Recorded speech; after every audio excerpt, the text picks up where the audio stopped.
My next guest is going to be taking on Jose Johnson coming up here at Strikehard Productions 57 on November 7th. It is Tyler Wilson back here on the program. Ty, how's it going, man?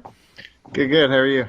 Doing well, no complaints. Glad to see you get a fight. I know regional MMA, a lot of us were worried as to whether, shows were going to continue with, obviously COVID-19 and everything going on. But first, let's start with, how did this come together with you fighting down in the States?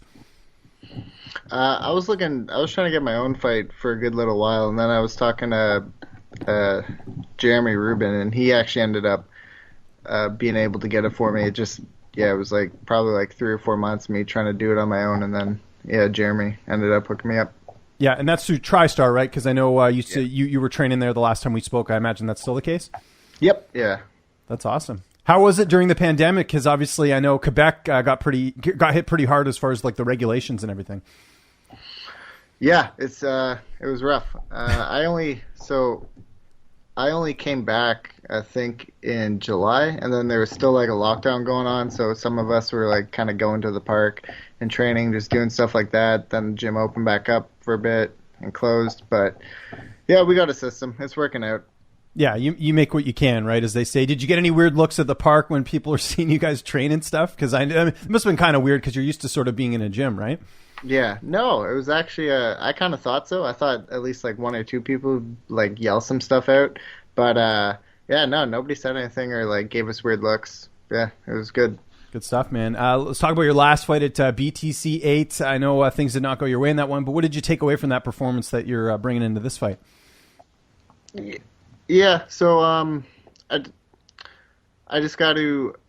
gotta kind of vary what I do a little bit more. I kind of just had one game, one idea, and that's all I did the whole time. And it didn't work. I didn't really have any other options, and so I was just kind of working on that, just kind of mixing things up, changing it up a little bit more, flowing, making my game more like all MMA, not just striking to grappling. It's just putting it all together.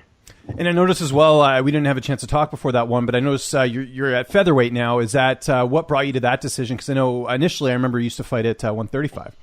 Yeah, no, I'm still a 35er. I just took that because I couldn't find any other fights, and one less thing to worry about, right? Having to cut the extra weight, right? So yeah. No, this one's actually back at 35 though. It is. Oh, interesting. Okay, I wasn't sure. Yeah, it was just a last minute thing, and I just wanted to get a fight, and yeah. There you go. Worked out. Let's talk about your opponent here. 11-6 record, so a lot of experience heading in here. What do you know about him? How do you feel like you match up against him? Yeah, so I've watched. So he has a lot of tape. Obviously, he's coming off the Contender Series in September, just the beginning of September. And if you watch that fight, it's pretty clear he's got a hole in his grappling. Very good striker. He's got a nice highlight reel knockout. A couple of, he's got that elbow and LFA. It was against the fence, and he just kind of killed the guy. And so he's a really good striker, but when it comes to the ground and comes to his takedown defense, stuff like that, he's not the best. So, okay. Yeah.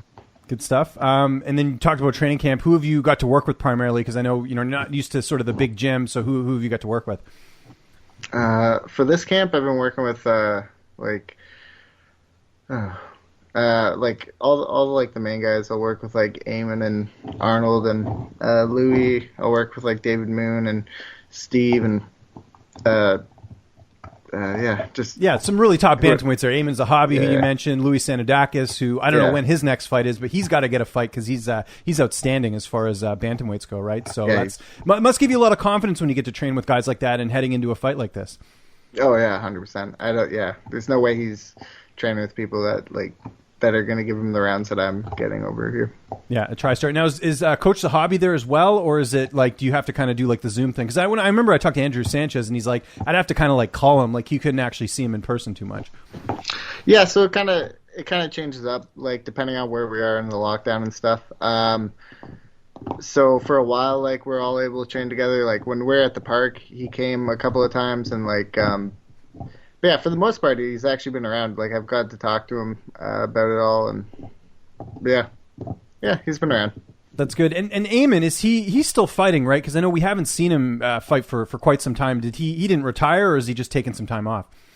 No, it's just it just takes him some time to get like fights. Like he's been looking for one. Like we've all been training hard for a while for the past like since I've been back at least. We've all like been pushing each other, and I'm sure he's gonna have a fight soon.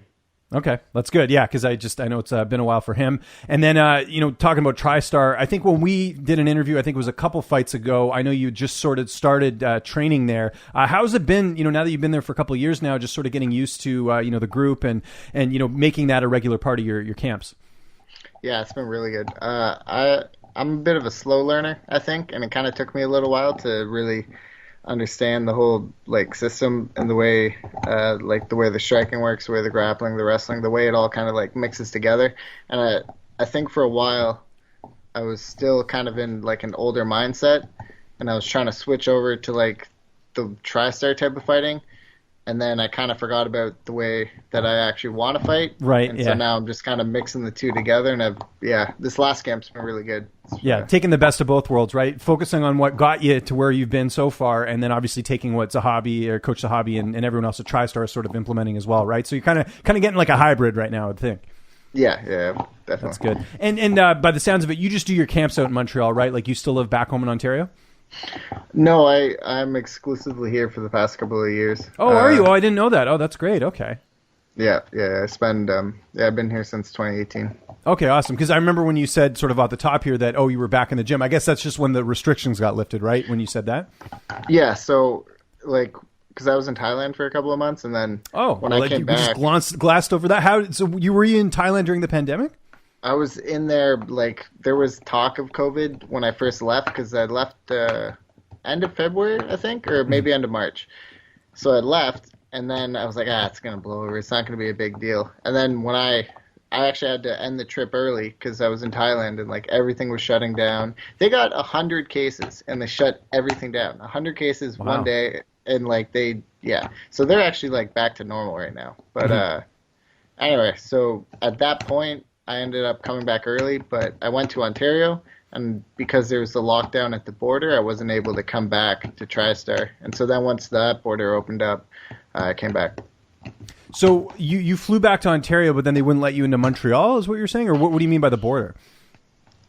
Yeah, there was something about, because I had Ontario. Because it's a different province. I see. Okay. Yeah. That makes sense. Okay. Yeah. And there was this whole thing. I wasn't allowed to come back, I guess. So I just kind of like waited it out for a little bit. I just stayed back home. Okay. That makes sense. And how did you initially end up going to Thailand? Like, did you know someone as far as like, I'm sure you went out there to train, I would assume. Mm-hmm. Yeah. So my old Muay Thai coach actually lives like just down the street from Fairtex, and so he's always there all the time. He's always training. His like second home, and they had some thing going on, and then he pretty much just set it up, hooked it up, and I got to train and live and everything there. For all I had to do is pay for food. Everything else was which free. Is cheap in itself, right? It's a pretty tempting lifestyle. I talked to Mike Swick, who runs the AKA gym out there in AKA Thailand, and he just describing it. It just sounds like an absolute paradise for fighters because you get good weather, food's healthy and fresh, and it's cheap, and then you got all the facilities there as well. So sounds like it's really cool. But obviously can't go now because of the friggin' pandemic, right? Yeah. It was. Yeah, it's actually cool there too because the healthy food is cheaper than like.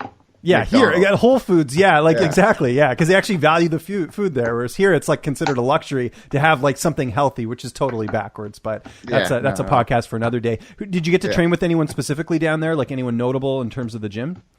So I was at Fairtex, so Stamp was there. I didn't train with her too much. Who else? There's like Sam, a bunch of guys from like One were there. Right, yeah. The coach is Darren... No worries. Jackson, he's BJJ guy. Okay. I want to say Darren Jackson. I don't know why I can't remember his name right now. No worries. You get hit in the head for a living, so it's not. This isn't like a memory quiz thing or whatever. But no, that's good. I was sort of just curious what type of training you got. So that's and like you said, I guess the plan going forward, assuming everything's back to normal, would be do a bit in Thailand and then do a bit in TriStar. That would sort of be the perfect thing for you.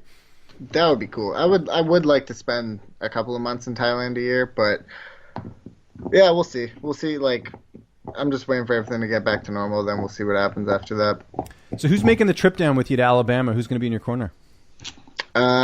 It's a guy from out west. His name's Jelly. Matthew Jelly. I know Matthew Jelly. Did Striking, okay. Of course. It's a small community, man, especially Canadian MMA. I know everyone's sort of intertwined, but Matthew Jelly, just to give a quick shout out to him because I love that guy, actually helped Zhang Wei Li for one of her camps. I want to say it was the Andrade fight, maybe, or maybe it was the fight before that. But yeah, extremely underrated striking coach and like pad holder. So shout out to Matthew Jelly. So that's awesome. Yeah, he's awesome. Yeah, I've been working. He moved out this way like 2 or 3 months ago, and yeah, he's been holding pads for me. He's like cornered a bunch of people too, so yeah, I'm pretty stoked to have him. You got one of the best guys in the business to be down there. I didn't even see Matt because Matt moves around so much. Like he was in Vegas for a bit, and I know he sort of likes being like kind of like that nomad. I had no clue where he was, so now obviously we got the update, which is great to hear.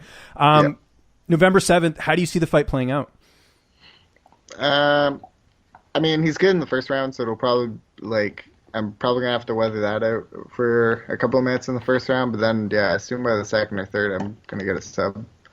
Love it. Didn't even hesitate. And then I imagine after this, just continue to get fights, keep building up, and then maybe try and get on a contender series or something of that nature, right? Just keep building up the record. Yeah, whatever I gotta do. Yeah, just keep getting the fin. I would think fighting an alum from Contender Series would probably put you in a good spot to get on there, because then it's like, hey, I just beat a guy who they thought was worthy enough of being there. Why can't I be there, right? Is that kind of your thinking?